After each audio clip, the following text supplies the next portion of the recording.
Hello viewers, this is IT System Admin and Information Technology Learning tutorial channel for you. Today in this tutorial I am going to show you how to reset network settings on Windows 11 computer. Sometimes it becomes very important for you, so don't forget to watch full video. To reset network settings on Windows 11 computer, click on Start menu. Now click on Settings. Now click on Network and Internet.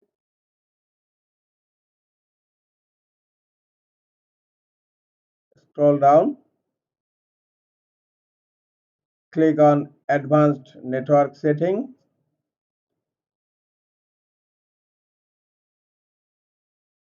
and you will find an option here, Network Reset.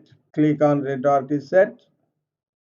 You will find here Reset Now button and click on Reset Now button to reset your network settings, and after resetting your PC will be restarted. Now click on Restart Now.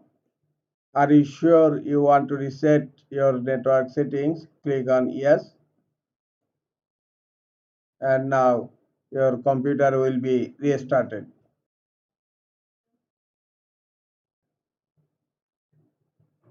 After restarting your computer, your network settings is completely reset. This is all for today. Hope this tutorial is helpful for you. Keep watching for next tutorial. Thank you very much.